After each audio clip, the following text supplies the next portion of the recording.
Le matin du 12 août 2015, une histoire a commencé à se dérouler dans la ville tranquille de Willow Creek, Kansas, une histoire qui brouillerait à jamais la frontière entre le désespoir et la providence divine. Willow Creek n'était pas le genre d'endroit d'où l'on s'attendait à voir surgir des gros titres. Une ville d'Aak sans grave peine 4000 âmes, elle était entourée de champs de blé doré et de longs tronçons d'autoroutes poussiéreuses. La ville avait ses routines, ses petites joies, ses services du dimanche. Les gens d'ici croyaient au travail acharné, à la discrétion de leur lutte, et à se débrouiller avec ce qu'ils avaient. Et pourtant, derrière une modeste maison de 2 chambres sur Maple Street, une famille était poussée aux limites de la survie. Sarah Miller, autrefois une comptable aux yeux vifs avec un emploi stable, se retrouvait maintenant dans sa petite cuisine, ouvrant des placards vides. Son mari, David, charpentier de métier, n'avait pas eu de salaire régulier depuis près d'1 an. Son atelier de menuiserie, autrefois la fierté de ses mains, avait parti en fumée l'hiver précédent. La compagnie d'assurance avait traîné en longueur, posé des questions, refusé. Les Miller s'étaient battus au début, mais les avocats coûtaient de l'argent qu'ils n'avaient plus. Leurs 3 enfants, Emily, 12 ans, Jacob, 9 ans, et la petite Lily, âgée de seulement 4 ans, étaient trop jeunes pour saisir toute l'ampleur de ce que leurs parents portaient, mais pas trop jeunes pour ressentir le creux à l'estomac. L'aînée, Emily, avait commencé à trouver des excuses à l'école, affirmant qu'elle aimait porter le même sweat à capuche tous les jours, même si les manches devenaient courtes. Jacob avait appris à taire ses plaintes, bien que la nuit il pressait ses mains sur son ventre, murmurant que ça faisait mal. Lily, avec toute l'honnêteté brutale d'un enfant, demandait encore et encore quand le petit déjeuner serait prêt, même quand il n'y avait plus rien à cuisiner. Pendant 3 jours, rien de substantiel n'avait passé la bouche de cette famille. Une boîte de haricots, un crouton de pain et un bouillon dilué et tiré pour ressembler à de la soupe. C'était tout ce qui les avait tenus. Les voisins ont remarqué les petits changements. Une caissière locale se souvenait que Sarah achetait autrefois des collations pour les enfants. Maintenant, elle n'achetait que la farine et le riz les moins chers, si elle achetait quoi que ce soit. David, qui se tenait autrefois droit, de la sueur sur sa chemise, était maintenant vu marchant dans les rues, frappant aux portes, demandant aux fermes et aux chantiers s'ils avaient besoin d'aide supplémentaire. Il était renvoyé presque partout. Et puis est venu le moment qui allait exposer leur souffrance privée au monde. Cet après-midi d'août, Sarah a rassemblé ses 3 enfants et les a conduits main dans la main vers l'église Saint-Joseph sur Main Street. Pendant des années, elle avait évité de demander de l'aide, déterminée à affronter chaque tempête avec dignité. Mais la faim dans les yeux de ses enfants était devenue insupportable. Sa fierté devait céder devant quelque chose de plus grand, l'instinct désespéré d'une mère pour maintenir sa famille en vie. Ceux qui l'ont vue ce jour-là se souvenaient vividement de l'image, une femme pâle d'inquiétude, ses cheveux attachés à la hâte, marchant avec 3 petits-enfants qui traînaient silencieusement à ses côtés. Emily portait la poupée de Lily. Jacob serrait la main de sa mère comme s'il craignait qu'elle ne disparaisse. Il n'était pas bruyant. Il ne pleurait pas. Mais il y avait quelque chose dans leur silence qui parlait d'un épuisement trop profond pour les mots. Lorsque Sarah atteignit la porte du presbytère et sonna, le père Michael, le curé de la paroisse, terminait sa sieste de l'après-midi. Il se rappellera plus tard qu'au moment où il ouvrit la porte, il sentit quelque chose bouger dans l'air, une lourdeur, mais aussi un appel. Il vit les joues creuses des enfants, le tremblement dans les mains de Sarah alors qu'elle essayait de parler, et il sut que ce n'était pas une visite paroissiale ordinaire. « Mon père, dit-elle, la voix brisée, nous n'avons pas mangé depuis 3 jours. Mes enfants ont faim. Je ne sais plus où aller. » Ces mots, portés sur un murmure, allaient déclencher une série d'événements que personne à Willow Creek n'aurait pu prédire. Une famille à son point le plus bas, une mère forcée d'abandonner sa fierté, et une communauté sur le point d'être témoin de quelque chose qu'ils appelleraient un jour un miracle. Et si vous écoutez cette histoire maintenant, rappelez-vous que ce qui est arrivé aux Miller ne concernait pas seulement la nourriture sur une table. Il s'agissait de la main invisible qui parfois agit dans le silence du désespoir, se révélant d'une manière que la science ne peut expliquer et la logique ne peut contenir. Restez avec nous jusqu'à la fin car ce qui s'est passé ensuite dans une petite maison américaine avec de la peinture écaillée et des planchers grinçants allait changer non seulement le destin d'une famille, mais la foi de toute une ville. Avant que la faim ne s'installe, les Miller étaient comme tant d'autres familles dans les petites villes américaines. Ils vivaient dans une modeste maison de 2 chambres sur Maple Street, une maison avec un revêtement bleu délavé, et un jardin juste assez grand pour une balançoire et une parcelle de tomates que Sarah essayait de cultiver chaque été. Pendant des années, leur histoire avait été celle d'une stabilité tranquille. David Miller s'était forgé une réputation avec ses mains. Pendant près de 15 ans, il a travaillé comme charpentier, se spécialisant dans les armoires artisanales et les restaurations d'antiquités. Son petit atelier, aménagé dans une vieille grange derrière leur maison, était devenu un centre pour les voisins et même des clients des villes voisines. Les gens disaient qu'il avait le savoir-faire d'autrefois, ce genre de travail qu'on ne trouve pas dans les grandes surfaces. Le week-end, on pouvait entendre le bourdonnement de sa scie, le tapotement de son marteau, et ses apprentis apprendre à façonner le chêne et le noyer sous son œil vigilant. Sarah, avec son diplôme en comptabilité, s'occupait de la partie commerciale. Elle équilibrait les factures, gérait les impôts et s'assurait que chaque chèque des clients était déposé à temps. Plus que cela, elle élevait leurs 3 enfants avec une calme constance. Émilie, l'aînée, avait hérité des yeux pensifs de sa mère. Jacob avait la curiosité de David, toujours en train de bricoler des chutes de bois dans l'atelier. La petite Lily était le cœur de la famille, la bambine qui remplissait la maison de rire. Pendant longtemps, leur vie avait semblé ordinaire, sûre, mais l'ordinaire peut rapidement se défaire. Tout a commencé par un coup de fil fin 2024. Un promoteur immobilier de Wichita, qui devait à l'atelier de David plus de 40 000 $ pour un gros projet de cuisine sur mesure, a déclaré faillite. Du jour au lendemain, des mois de travail se sont évaporés en paperasse et en promesses vides. Les Miller se sont serrés la ceinture, pensant qu'ils allaient se relever. Mais janvier a apporté le désastre. Par une nuit d'un froid glacial, une étincelle dans le câblage de l'atelier s'est transformée en flamme. Au moment où les pompiers sont arrivés, la grange était une fournaise. Toutes les machines scie, ponceuses, raboteuses étaient réduites à de la ferraille tordue. Le bois que David avait stocké pendant des années, de l'érable et du cerisier rare, s'est transformé en cendres. Il se tenait dans la neige, ses enfants accrochés au manteau de Sarah, et regardaient son moyen de subsistance s'effondrer. Les experts en sinistre sont venus, ont pris des photos, ont déposé des rapports. Des semaines passèrent, puis des mois. Les lettres sont revenues pleines de termes juridiques et de refus, causes non vérifiées, négligence potentielle. La réclamation a été retardée, puis contestée, puis effectivement effacée. Sans outils, David ne pouvait pas accepter de nouveaux emplois. En mars, il était officiellement au chômage. Sarah a essayé d'intervenir. Elle a peaufiné son CV et l'a envoyé à des cabinets comptables à Wichita, Topeka, même Kansas City, mais elle avait 37 ans, avec un vide de 7 ans dans son CV dû à l'éducation de ses enfants. Les rejets ont rempli sa boîte de réception. Nous avons choisi un autre candidat. Merci pour votre candidature. Chaque email était comme une porte qui se refermait bruyamment. Les économies ont fondu rapidement, paiements hypothécaires, charges, épicerie. Ils ont épuisé le peu de coussins de sécurité que les Miller avaient construits. En juin, les factures s'empilaient, non ouvertes, sur le comptoir de la cuisine. La compagnie d'électricité a envoyé des avertissements. La facture de gaz a doublé. Ils ont vendu leur vieille mini-fourgonnette. Puis la bague de mariage de Sarah, puis des meubles anciens que David avait lui-même restaurés. Les voisins ont commencé à remarquer la tension. Les enfants ne faisaient plus de vélo au parc. Sarah marchait jusqu'à l'épicerie avec la monnaie exacte en main. David frappait aux portes, offrant de réparer des clôtures ou de tondre des pelouses pour 20 $. Un fier artisan était maintenant réduit à des petits boulots qui couvraient à peine un pain. Émilie a commencé à mentir à ses camarades de classe, leur disant que ses chaussures aux semelles usées étaient sa paire préférée. Jacob, autrefois plein de questions, est devenu silencieux à table. Lily, trop jeune pour comprendre l'économie, pleurait simplement pour de la nourriture que ses parents ne pouvaient pas lui donner. En juillet, la frontière entre la survie et l'effondrement s'est estompée. Sarah a commencé à nettoyer des maisons au noir, récurant des sols pour de l'argent qui suffisait à peine pour des céréales. David a tenté sa chance dans les fermes voisines, offrant d'aider aux premières récoltes, mais les agriculteurs secouaient la tête. Désolé, pas d'embauche. Peut-être la saison prochaine.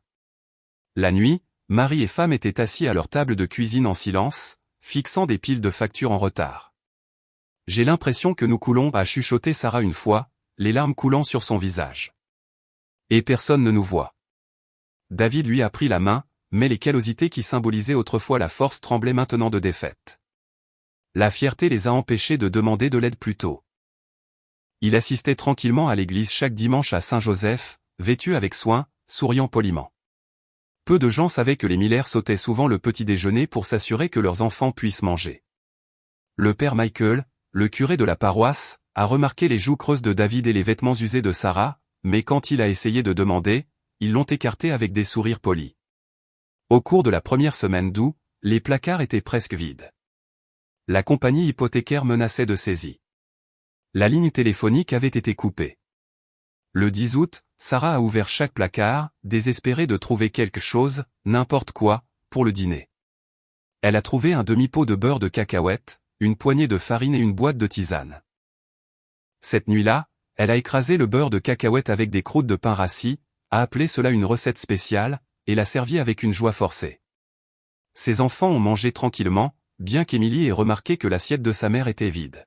« Maman, tu ne manges pas, dit-elle. » Sarah a souri faiblement, « Je n'ai juste pas faim. » En vérité, elle mourait de faim, gardant sa part pour David, qui rentrerait tard encore, fatigué et vaincu.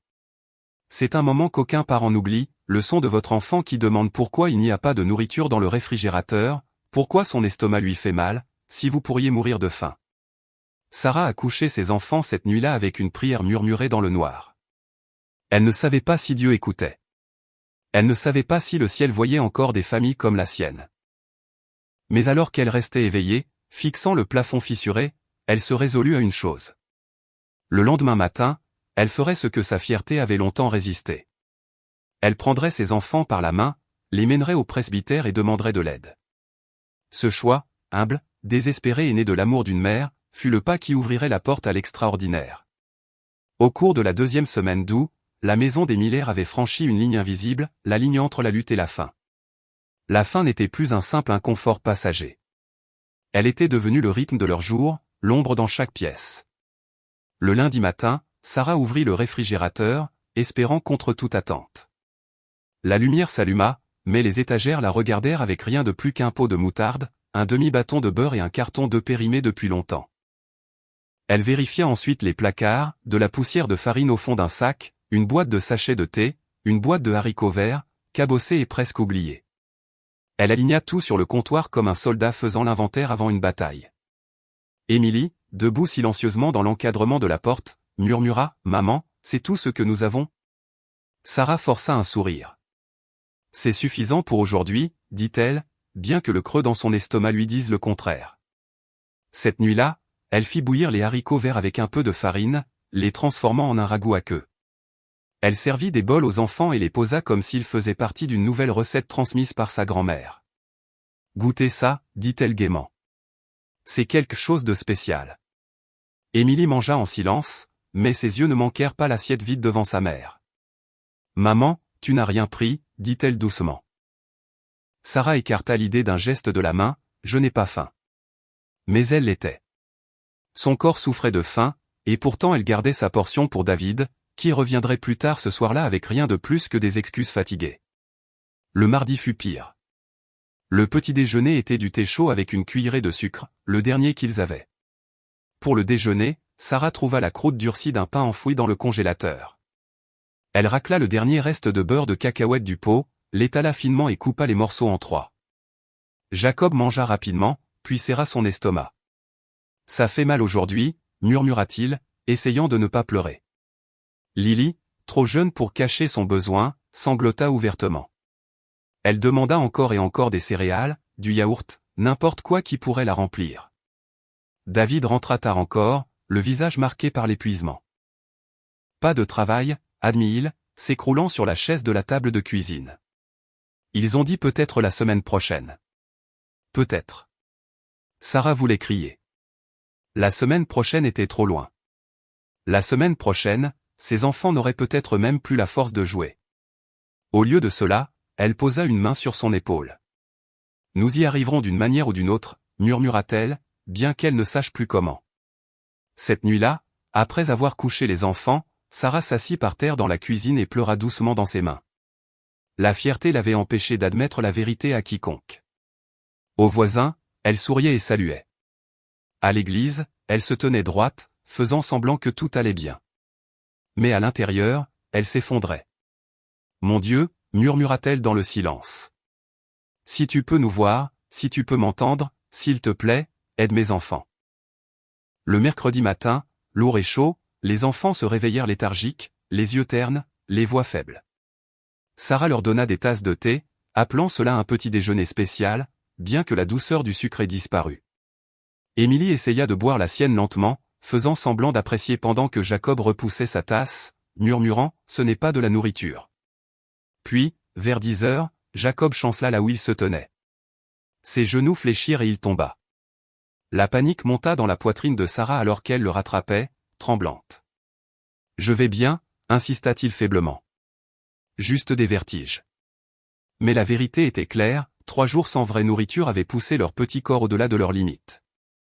Émilie, assez âgée pour poser les questions que ses parents craignaient, brisa finalement le silence.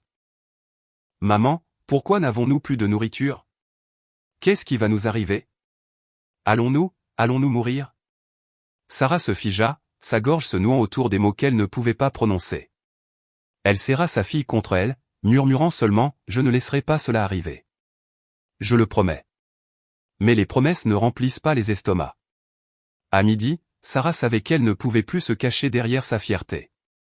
Elle lava le visage de ses enfants, attacha les cheveux de Lily en petite queue de cheval et leur dit qu'ils allaient se promener. À l'intérieur, son cœur était brisé. Elle n'avait jamais demandé d'aide à personne de sa vie. David et elle avaient toujours été ceux qui donnaient, les personnes fiables. Mais maintenant, les yeux creux de ses enfants ne lui laissaient pas le choix. Lorsqu'elle sortit, les voisins l'aperçurent conduisant 3 enfants dans Maple Street. La plupart n'y pensèrent pas, juste une mère promenant ses enfants un après-midi d'été. Personne ne savait que dans son sac à main se trouvait exactement 3,25 $ en monnaie, tout l'argent qu'il restait dans la maison. Personne ne savait qu'elle se dirigeait vers le presbytère de Saint-Joseph, prête à prononcer les mots qui briseraient sa fierté, « Mes enfants n'ont pas mangé depuis 3 jours. » Sarah Miller avait atteint le point de rupture.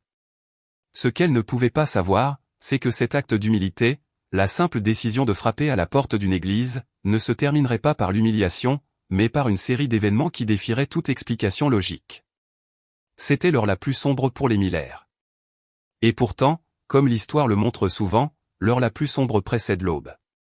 Lorsque Sarah Miller atteignit le vieux presbytère en briques de Saint-Joseph, ses mains tremblaient. Elle avait marché les 2 pâtés de maison depuis Maple Street avec ses 3 enfants traînant silencieusement à ses côtés, chaque pas lourd d'humiliation et de peur. Émilie serrait la poupée de Lily. Jacob traînait ses chaussures sur le trottoir, et Sarah tenait leurs petites mains comme si elles étaient ses dernières attaches au courage. Le presbytère n'était pas un endroit imposant, juste une simple maison à 2 étages à côté de l'église, ses volets blancs écaillés par des années d'été du Kansas. Pourtant, pour Sarah, debout à la grille, cela ressemblait à un mur qu'elle était sur le point de franchir. Elle déglutit difficilement et sonna. À l'intérieur, le père Michael terminait sa sieste de l'après-midi. À 62 ans, le prêtre avait servi Willow Creek pendant plus de 2 décennies. Ses cheveux étaient devenus argentés, son visage ridé par des années passées à écouter plus qu'à parler.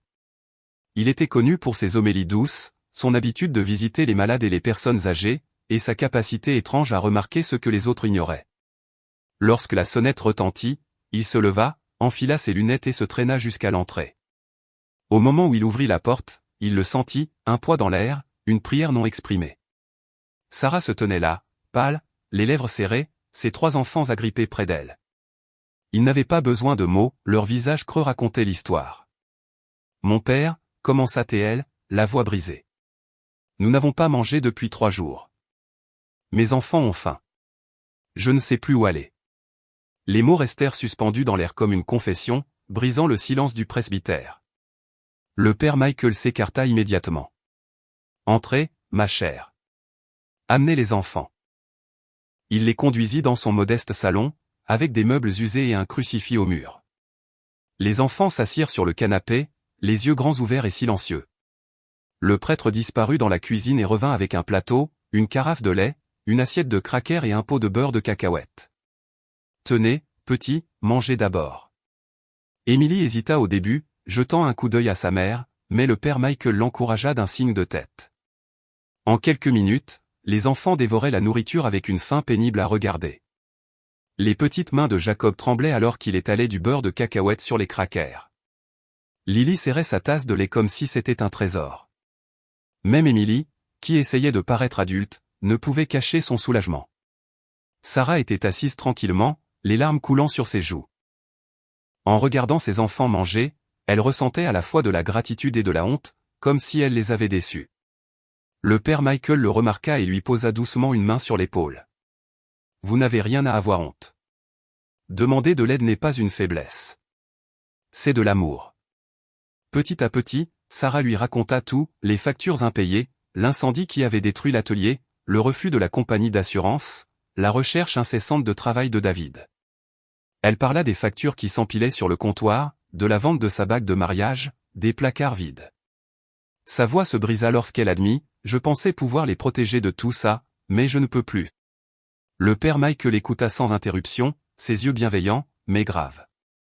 Il avait entendu de nombreuses confessions dans sa vie, mais celle-ci était différente. Il ne s'agissait pas de péché. Il s'agissait de survie. Quand Sarah eut fini, il se pencha en avant. « Sarah, vous et vos enfants n'êtes pas seuls. La paroisse dispose d'un petit fonds d'urgence.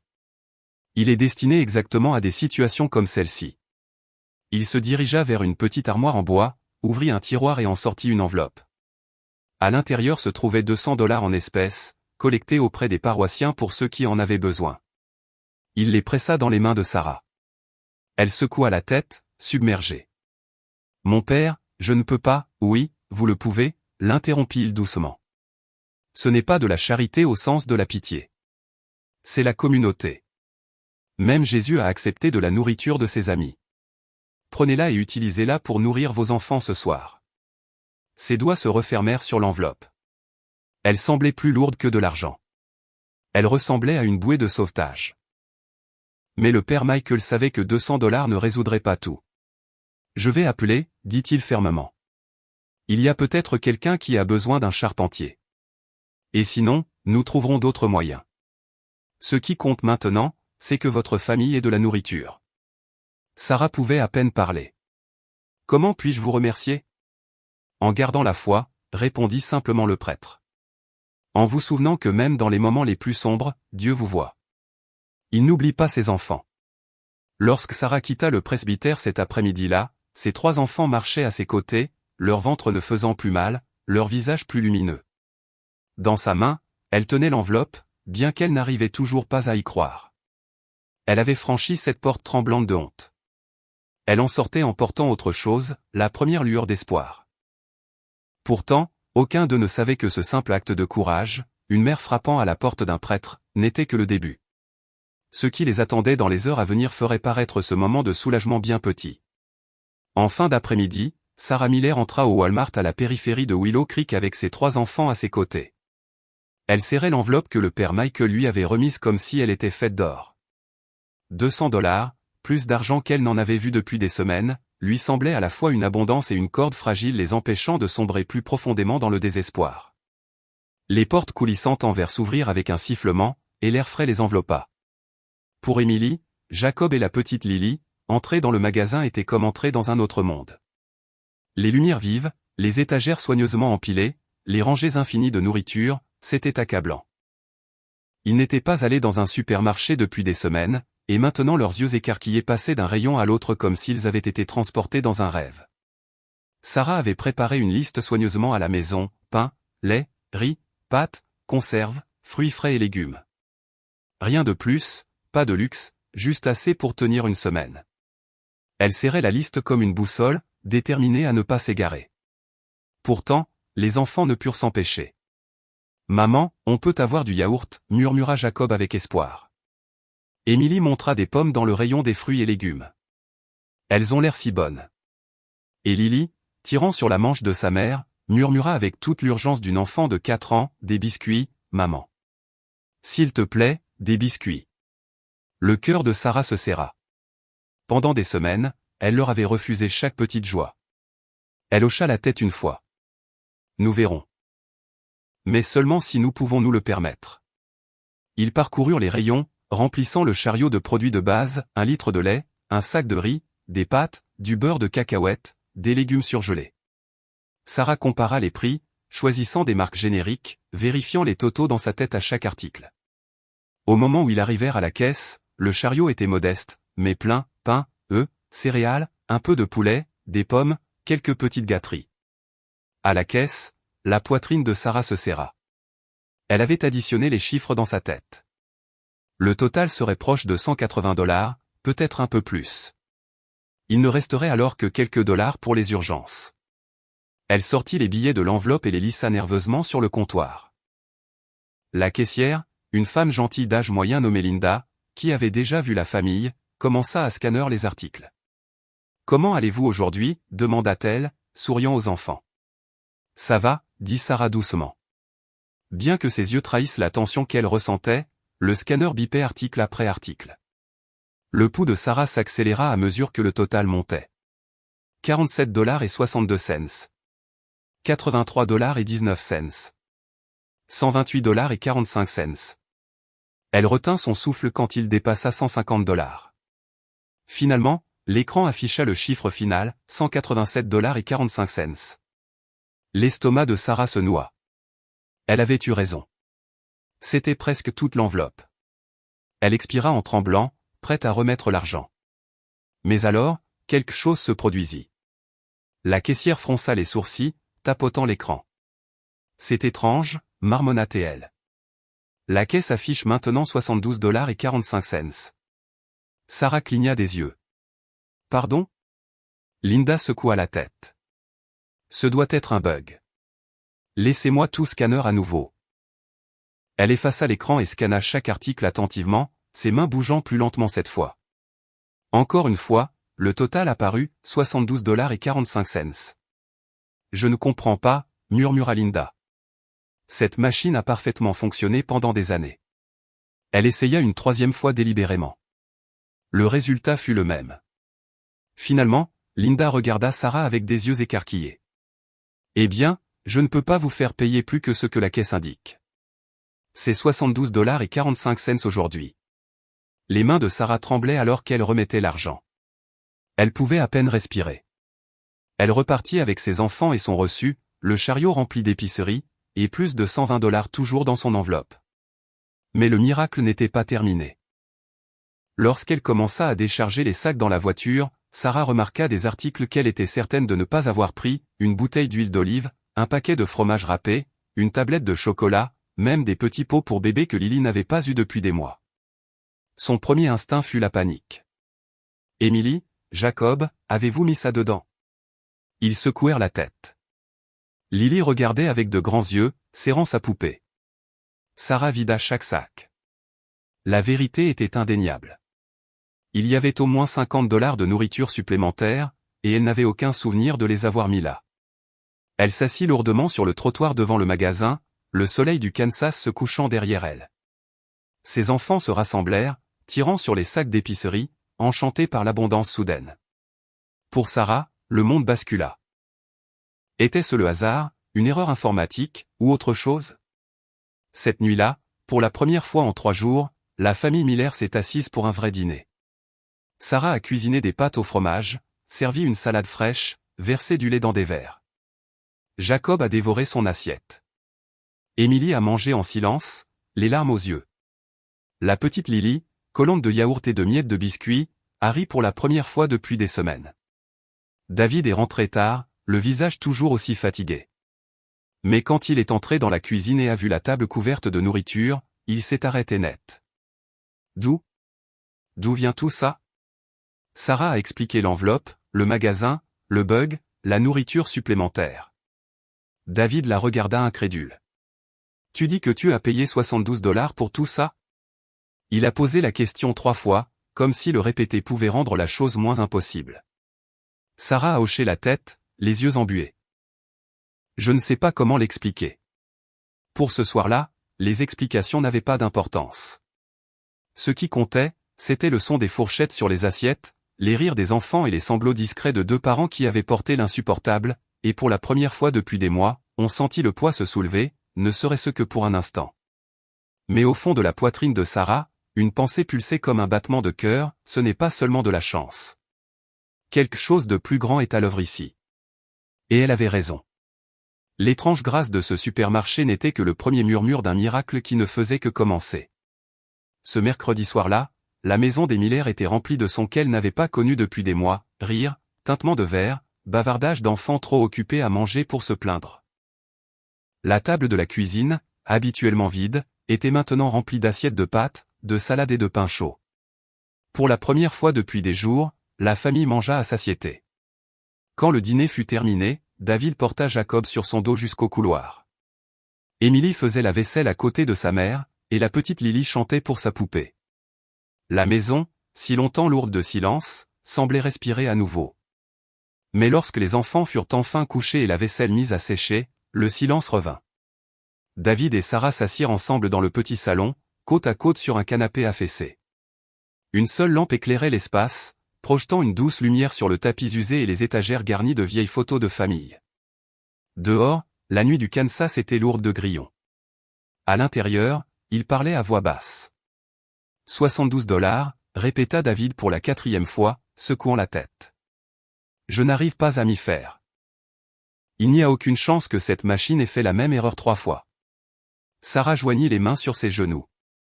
Et la nourriture que nous n'avons même pas achetée. Les petits pots pour bébé, le chocolat, David, comment peut-on expliquer ça? Il se pencha en arrière, épuisé, mais ses yeux s'adoucirent lorsqu'ils rencontrèrent les siens. C'est peut-être de la chance. Sarah hésita, sa voix baissa jusqu'à un murmure. Ou peut-être que c'est quelque chose de plus. Les mots restèrent suspendus entre eux. Puis, à 21h15, quelque chose changea dans la pièce. D'abord, ce fut l'air. Une fraîcheur soudaine traversa le salon, bien qu'aucune fenêtre ne fût ouverte. La lampe à côté d'eux vacillait, puis vint le parfum, doux, reconnaissable entre tous, comme des roses en pleine floraison. Sarah retint son souffle. David se redressa. « Tu sens ça ?» demanda-t-elle. Avant qu'il ne puisse répondre, une lumière commença à scintiller dans le coin près de la bibliothèque. Au début, elle était faible, comme la lueur de la lune à travers l'eau, mais elle devint plus brillante et plus douce à la fois, remplissant la pièce sans éblouir leurs yeux. David serra la main de Sarah. La lumière changea, se forma, et devint lentement une figure. Une femme se tenait devant eux, radieuse et pourtant douce, vêtue d'une robe blanche flottante avec un manteau d'un bleu céleste. Ses cheveux étaient châtains, son visage serein, ses yeux lumineux d'une tendresse qui semblait transpercer leurs âmes. Ses mains étaient jointes en prière, et de tout son être émanait une lueur qui réchauffait la pièce de paix. Les genoux de Sarah cédèrent. Elle tomba sur le tapis, tremblante. David se laissa tomber à côté d'elle, incapable de bouger ou de détourner le regard.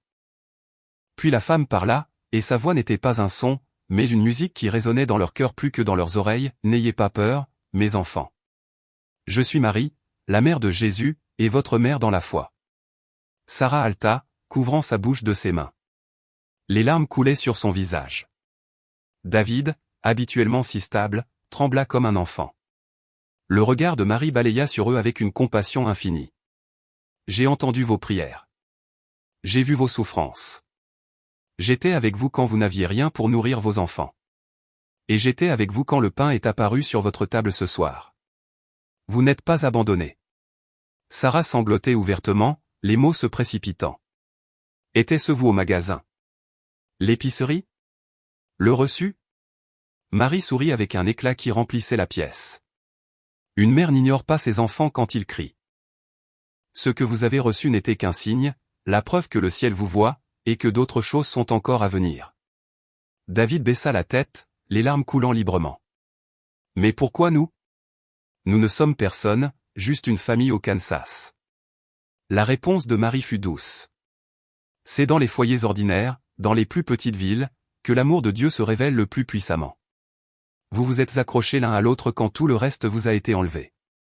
Vous avez choisi l'amour plutôt que la fierté. C'est pourquoi le ciel est venu à vous. Ces paroles les enveloppèrent comme une couverture. Puis elle se tourna vers Sarah. Votre foi et votre courage en tant que mère seront récompensés. Vos enfants grandiront forts, non seulement en corps, mais en compassion. Ils comprendront la douleur des autres parce qu'ils l'auront eux-mêmes connue. Se tournant vers David, elle continua, vos mains, bien que fatiguées, construiront à nouveau. Du travail vous sera bientôt donné, et il pourvoira non seulement à votre famille, mais aussi à d'autres. Pendant près de 10 minutes, la pièce brilla de sa présence. Les Miller restèrent agenouillés, le cœur battant, incapables de détourner le regard. Finalement, Marie leva les mains en signe de bénédiction. Souvenez-vous, dit-elle doucement, vous êtes aimés. Partagez ce que vous avez vu. Laissez votre histoire apporter l'espoir. Je serai toujours près de vous. Lentement, la lumière commença à s'estomper. La lueur recula, laissant le salon ordinaire tel qu'il était. Mais il ne semblait plus ordinaire. Le parfum des roses persistait, s'accrochant à l'air même après que la figure eut disparu dans la nuit silencieuse. Sarah et David restèrent à genoux longtemps après, leurs mains jointes, les larmes coulant, leurs âmes bouleversées. Aucun n'osa parler de peur que le moment sacré ne disparaisse s'il le brisait par des mots. Ce n'est que lorsqu'Émilie sortit furtivement de sa chambre et murmura « Maman, papa, pourquoi pleurez-vous » que Sarah réalisa que des heures s'étaient écoulées. Elle serra sa fille dans ses bras, sa voix tremblante mais ferme. « Parce que, ma chérie, ce soir nous avons rencontré quelqu'un de très spécial, et rien ne sera plus jamais pareil. » Le matin suivant l'apparition, Sarah se réveilla avec un calme étrange. Pour la première fois depuis des mois, elle n'avait pas passé la nuit à se tordre d'inquiétude à propos des factures ou de la nourriture. Le parfum de rose persistait faiblement dans l'air, s'accrochant aux rideaux et au vieux tapis. Au début, elle se demanda si tout cela n'avait été qu'un rêve, mais quand elle entra dans la cuisine, ses doutes s'évanouirent. La porte du garde-manger, qu'elle se souvenait avoir fermée la veille, était légèrement entr'ouverte. À l'intérieur, des étagères qui avaient été à moitié vides étaient maintenant pleines, des boîtes de conserve de légumes soigneusement alignées, des boîtes de céréales, un sac de farine, des paquets de poulet scellés comme s'ils venaient d'être achetés au magasin. Les genoux de Sarah faillirent se dérober. Elle appela David, et ensemble ils regardèrent en silence l'abondance qui n'était pas là quelques heures plus tôt. « Sarah, » murmura David, « nous n'avons pas acheté ça. » Elle toucha la farine, les boîtes de conserve, le pain, comme s'il pouvait disparaître si elle clignait des yeux. « Non, » répondit-elle doucement. « Nous ne l'avons pas fait, mais quelqu'un d'autre l'a fait. » Ce jour-là, quand les enfants entrèrent dans la cuisine, leurs yeux s'illuminèrent comme si Noël était arrivé en août. Émilie attrapa une pomme, mordant dedans les larmes aux yeux. Jacob cria « Nous avons de nouveau de la nourriture !» La petite Lily frappa des mains, montrant les biscuits sur le comptoir. Et les miracles ne s'arrêtèrent pas là. Le jeudi, David partit tôt pour frapper à nouveau aux portes. Mais cette fois, quelque chose était différent. Il portait en lui le souvenir des paroles de Marie, « Vos mains construiront à nouveau ». Au lieu de l'appréhension, il ressentait une calme confiance. Il s'arrêta chez Barbier et Fils, une entreprise de menuiserie qu'il avait refusée des mois plus tôt. À son choc, le propriétaire le salua avec un sourire. « David, vous arrivez au bon moment, » dit l'homme. « Je viens de signer un contrat pour restaurer une vieille ferme. J'ai besoin de quelqu'un qui connaît le travail d'antiquité. Ça commence lundi. 6 mois de salaire. » David pouvait à peine parler. Il serra la main de l'homme avec des doigts tremblants, sachant dans son cœur que ce n'était pas une coïncidence. Pendant ce temps, à la maison, Sarah découvrit d'autres surprises. Elle ouvrit le réfrigérateur pour trouver des petits pots pour bébé qu'elle n'avait pas achetés. Une boîte de chocolat chaud était posée sur le comptoir, bien qu'elle ne l'eût jamais placée là. Même le panier à linge semblait avoir été touché. Des vêtements qui avaient été trop usés semblaient soudainement raccommodés, comme amoureusement réparés. Vendredi après-midi, Émilie rentra de l'école avec un tout nouveau sac à dos rempli de fournitures, crayons, cahiers, marqueurs, tout ce qui figurait sur sa liste de rentrée scolaire. Une dame me l'a donné, expliqua-t-elle. Elle a dit qu'elle s'appelait Marie et qu'elle voulait que je sois prête pour la classe. Sarah retint son souffle. Personne ne connaissait de Marie parmi les parents d'élèves. Le même soir, Jacob fit irruption dans la maison avec un grand sourire. « Regardez ce que j'ai trouvé sur mon bureau. » Il tenait une pile de livres, exactement les titres de sa liste de lecture estivale. Et à l'intérieur de la couverture de l'un d'eux, il y avait une note écrite à l'encre dorée délicate, « Pour Jacob avec amour, Marie. » Le moment le plus surprenant vint de la petite Lily. Au dîner, elle leva les yeux de son assiette et dit de sa manière terre à accent grave terre d'enfant de 4 ans, « Maman, la jolie dame est venue dans ma chambre hier soir. Elle m'a dit qu'elle nous aimait. Elle sentait les fleurs. » Sarah et David échangèrent un regard, le cœur battant. Lily avait décrit la vision exactement, bien qu'il ne lui ait rien dit. Le samedi, toute la famille était transformée. Les enfants jouaient avec une nouvelle énergie, n'étant plus accablés par la faim. David, autrefois usé par l'échec, se tenait plus droit, prêt à travailler à nouveau. Sarah ressentait une joie qu'elle n'avait pas connue depuis des années, bien que les larmes lui montaient encore facilement lorsqu'elle pensait à ce qu'ils avaient vécu. Mais les miracles n'étaient pas seulement pour eux. Les voisins commencèrent à remarquer le changement. Madame Thompson d'en face remarqua, « Sarah, vous avez l'air différente, comme si vous étiez rayonnante. » À l'église, le père Michael vit la famille assise dans le banc avec une paix qui rayonnait. Il hocha la tête d'un air entendu, bien qu'il ne dise rien. Ce week-end-là, alors que la famille se réunissait pour un simple dîner poulet, riz et légumes, Sarah joignit les mains et murmura une prière à voix haute. Les enfants se joignirent à elle, leur voix petite mais forte. « Merci, Seigneur, pria-t-elle, de nous rappeler que nous ne sommes jamais seuls. » La nourriture, l'emploi, les fournitures scolaires, tout cela pouvait être écarté comme des coïncidences par des étrangers. Mais pour les Miller, chaque moment était une preuve. Preuve que ce qu'ils avaient vu dans leur salon était réel. Preuve que la mère qui leur était apparue était toujours prêt, veillant, pourvoyant, guidant. Et au fond d'eux-mêmes, Sarah et David savaient que ce n'était que le début. Quand le dimanche arriva, la nouvelle avait discrètement commencé à se répandre dans Willow Creek. Les gens ont remarqué des choses qu'ils ne pouvaient ignorer. Les enfants Miller, autrefois pâles et repliés sur eux-mêmes, arrivaient maintenant à la messe avec des yeux brillants et de nouvelles fournitures scolaires. David, qui avait passé des mois à marcher silencieusement dans les rues, se tenait avec une force renouvelée, parlant à nouveau aux voisins avec une confiance qu'il n'avait pas vue depuis l'incendie. Et Sarah, son visage, autrefois marqué par l'épuisement, semblait presque lumineux. Ce dimanche était le 15 août, la fête de l'Assomption. L'église Saint-Joseph était remplie de paroissiens, l'odeur du bois ciré et de la cire de bougie imprégnant l'air. Le père Michael se tenait à l'autel et prêchait avec une ferveur inhabituelle, « Marie, la mère de Jésus, n'oublie pas les familles dans le besoin. Elle marche avec nous dans nos luttes. Elle se penche pour entendre nos cris. » Pendant qu'il prêchait, Sarah était assise dans le banc avec ses enfants, le cœur battant, chaque mot semblait viser sa famille. Quand elle jeta un coup d'œil de côté, elle remarqua des têtes qui se tournaient. Les gens la regardaient, les regardaient avec un mélange de curiosité et d'autre chose, de l'émerveillement. Après la messe, la foule se répandit sur la pelouse de l'église, échangeant des salutations comme d'habitude. Mais alors quelque chose de différent se produisit. Madame Henderson, une enseignante à la retraite, s'approcha de Sarah. « Ma chérie, dit-elle doucement. Je ne sais pas pourquoi, mais pendant 3 nuits, j'ai rêvé d'une belle dame vêtue de bleu. Dans mon rêve, elle n'arrêtait pas de dire « Aider la famille de Sarah ». Alors tenez, elle glissa une enveloppe dans les mains de Sarah. À l'intérieur se trouvaient $500 en espèces. Sarah faillit la laisser tomber, les larmes inondant ses yeux. D'autres suivirent. John Matthews, un charpentier à la retraite, offrit à David son ancienne boîte à outils, polie et prête. Je l'ai gardée dans mon garage depuis des années. Je ne sais pas pourquoi, mais j'ai l'impression que vous êtes destiné à les avoir maintenant. Une autre femme, Madame Carter, se pencha vers Sarah. Si jamais vous avez besoin de quelqu'un pour garder les enfants pendant que vous travaillez, je le ferai. Je ne peux pas l'expliquer, mais j'ai l'impression que Dieu me pousse. Un par un, les habitants de la ville s'approchèrent, certains timides, certains audacieux, tous avec la même étrange urgence. Ils avaient ressenti des rêves, des incitations, des murmures dans la prière, les obligeant à tendre la main à la famille Miller. Au moment où Sarah et David ramenèrent leurs enfants à la maison, ils portaient plus que des courses et des outils.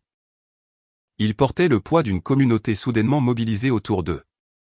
Cet après-midi-là, la maison des Miller était plus animée qu'elle ne l'avait été depuis des années. Les voisins déposaient des plats cuisinés et des sacs de produits frais. Un fermier local proposa de fournir des œufs chaque semaine. Un jeune couple laissa même une carte cadeau sur leur porche sans aucun mot. C'était comme si des mains invisibles tissaient un filet pour les rattraper. Et pourtant, le moment le plus étrange survint encore en privé. Ce soir-là, alors que Sarah couchait Lily, la petite fille murmura « Maman, la jolie dame m'a dit que nous sommes en sécurité maintenant. » Elle a embrassé mon front. Sarah se figea, le cœur battant. Les yeux de Lily brillaient d'une certitude innocente. Pendant ce temps, Émilie se confia à sa mère. « Je crois que je l'ai vue aussi. Hier, quand je faisais mes devoirs, j'ai senti des roses, et j'ai ressenti je ne sais pas comme si quelqu'un se tenait juste derrière moi. » Jacob, habituellement silencieux, surprit tout le monde au dîner en disant « Je n'ai plus peur. Je crois qu'elle veille sur nous. » Les paroles des enfants se répandirent rapidement parmi les parents, les voisins et les camarades de classe. Bientôt, des murmures circulèrent dans la ville, les Miller ont vu quelque chose de sacré. Bien sûr, tout le monde ne croyait pas. Certains rejetaient cela comme une exagération, une coïncidence, ou le désespoir colorant leur perception. Mais d'autres, surtout ceux qui avaient également ressenti d'étranges incitations, des rêves ou une odeur de rose, commencèrent à s'interroger. Au milieu de la semaine, le téléphone du père Michael commença à sonner avec des appels de paroissiens. « Mon père, j'ai fait le même rêve. Mon père, j'ai senti des roses dans ma cuisine hier soir. Mon père, est-ce possible ?» Le prêtre, prudent mais ému, conseilla à tous la même chose, priez, restez près du Christ.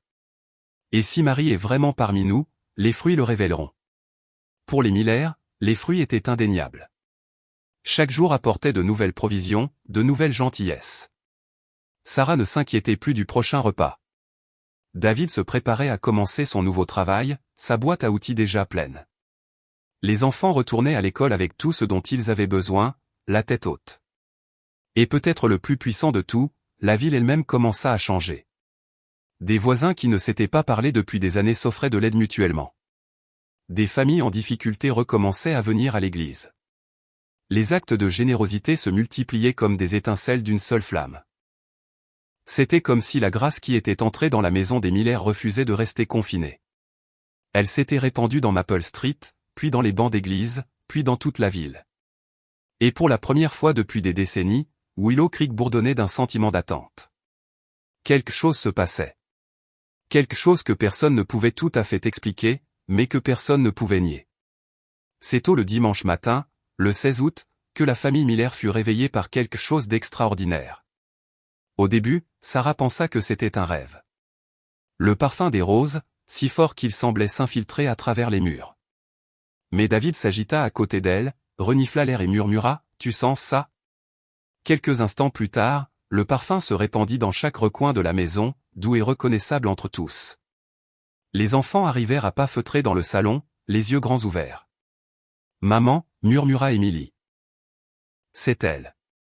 Elle est là encore. » Ils se rassemblèrent dans le salon, tout comme ils l'avaient fait 3 nuits auparavant. Et une fois de plus, l'air changea. La lumière commença doucement, presque comme l'aube pressant à travers les rideaux. Puis elle devint brillante et dorée, remplissant la pièce d'une chaleur qui apaisa toutes les peurs dans leur cœur. Et puis elle était là. Marie se tenait de nouveau devant eux, radieuse en blanc avec son manteau bleu. Son visage rayonnait de la même tendresse qui les avait saisis auparavant. Mais cette fois, elle ne resta pas distante. Elle s'approcha, ses pas aussi silencieux qu'un souffle, jusqu'à se tenir parmi eux comme une mère parmi ses enfants. « Mes enfants bien-aimés, dit-elle, sa voix comme une musique. Vous avez enduré l'épreuve avec foi. Vous avez placé l'amour avant la fierté. Pour cela, vous êtes bénis. » Elle posa doucement sa main sur l'épaule de David. Il trembla comme si l'électricité lui traversait les veines. « David, dit-elle, tu construiras à nouveau. Non seulement pour ta famille, mais pour d'autres. Grâce à ton artisanat, tu rendras leur dignité à ceux qui l'ont perdue. Un jour, tu enseigneras aux jeunes et aux brisés, leur donnant l'espoir par le travail de leurs mains. » Les larmes embuèrent la vue de David. Il murmura, « Je ne mérite pas cela. » Marie sourit, son regard inébranlable.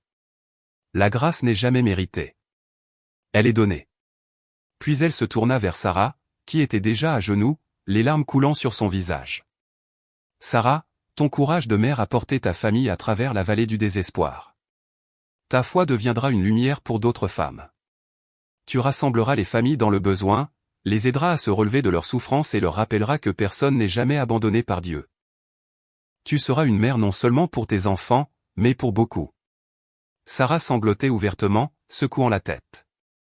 Comment pourrais-je faire ça? Je n'ai rien.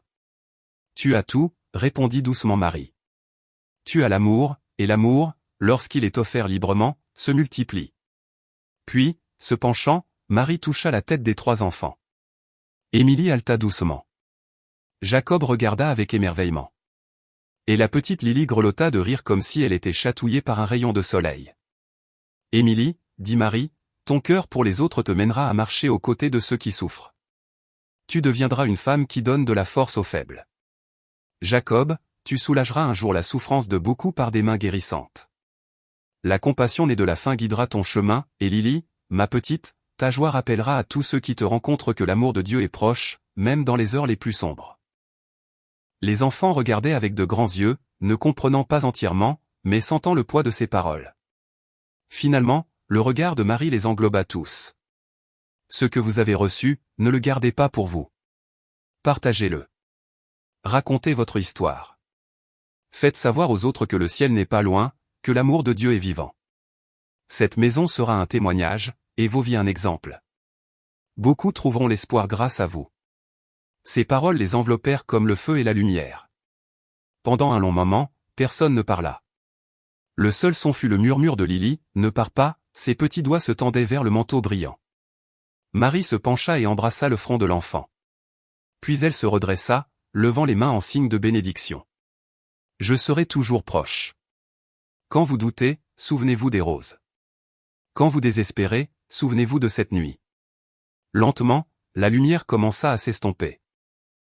La lueur recula, laissant le salon ordinaire redevenir tel qu'il était. Mais il ne semblait plus ordinaire.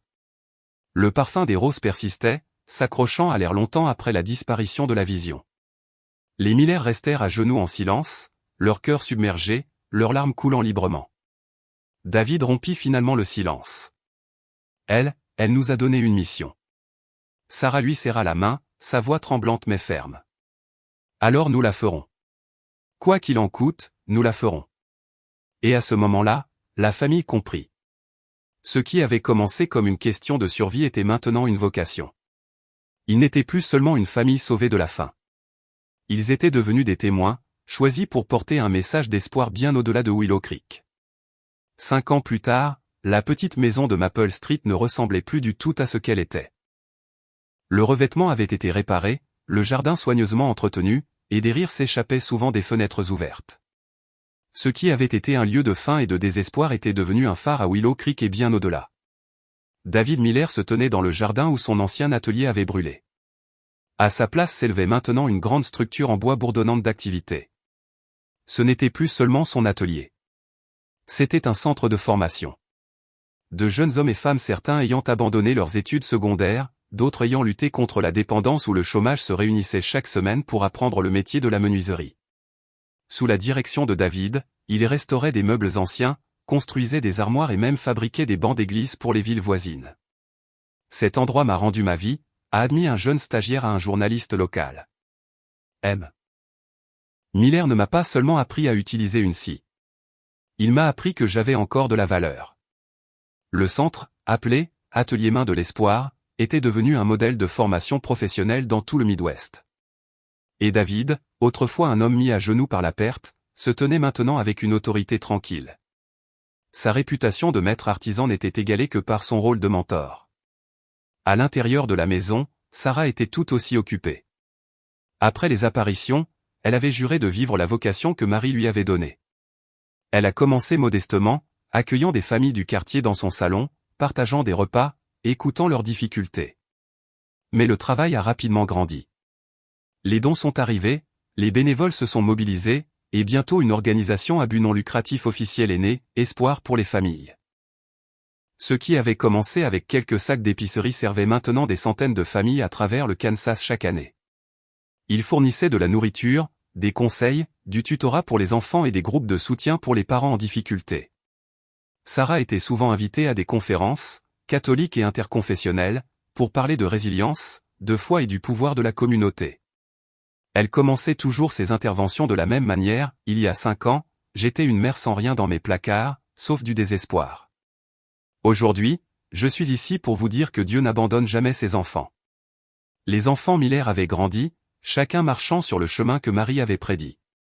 Émilie, maintenant âgée de 17 ans, avait choisi d'étudier le travail social. Je veux aider les familles comme les gens nous ont aidés, a-t-elle dit à son conseiller d'orientation. Elle faisait du bénévolat chaque été au sein de l'organisation à but non lucratif de sa mère, encadrant des enfants plus jeunes qui faisaient face à la même honte qu'elle avait autrefois cachée derrière des excuses. Jacob, 15 ans, portait des livres de biologie et d'anatomie partout où il allait. Son rêve était la médecine. « Je veux être médecin », disait-il simplement, pour que personne n'ait à se sentir impuissant lorsque son corps souffre. Sa compassion, née de ses jours de faim, le transformait en guérisseur. Et la petite Lily, plus si petite, avait 9 ans, pleine d'énergie et de joie. Les enseignants commentaient souvent sa gentillesse rayonnante, la façon dont elle réconfortait les enfants qui se sentaient exclus. Plus d'une fois, elle a surpris ses parents avec des mots enfantins, mais profonds. « Maman, la dame vient encore parfois.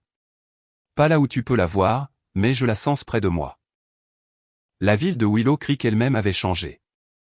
L'église Saint-Joseph débordait le dimanche. Les actes de charité se multipliaient parmi les voisins. Les étrangers de passage remarquaient parfois, il y a quelque chose de différent ici. Les gens se soucient vraiment les uns des autres. La nouvelle de l'histoire des Miller avait voyagé loin. Des articles parurent dans les journaux diocésains, puis dans les magazines nationaux. Des documentaires furent tournés. Des pèlerins commencèrent à arriver discrètement, voulant voir la petite maison où des roses avaient autrefois rempli l'air, où le ciel s'était penché pour toucher une famille américaine ordinaire. Certains venaient par curiosité, d'autres par désespoir, espérant guérison ou conseil. Beaucoup partirent en affirmant avoir ressenti une paix qu'ils ne pouvaient expliquer, et plus d'une conversion eut lieu dans l'humble paroisse de Saint-Joseph. Le père Michael, maintenant plus âgé et plus lent, avait soigneusement tout documenté, les apparitions, les miracles de la Providence, la transformation de la famille et de la ville. Son dossier fut soumis au diocèse, où une enquête commença. L'Église agissait avec prudence, mais les preuves étaient convaincantes, témoignages concordants, fruits généralisés, vie transformée de façon permanente. Un soir, dans leur salon, Sarah et David regardèrent les photographies qui tapissaient les murs, des étudiants souriants de l'atelier, des familles et départs, espoir pour les familles, leurs propres enfants grandissant. « Peux-tu croire » murmura Sarah. « Ce qui a commencé par 3 jours de faim est devenu ça. » David la serra contre lui, secouant la tête avec émerveillement.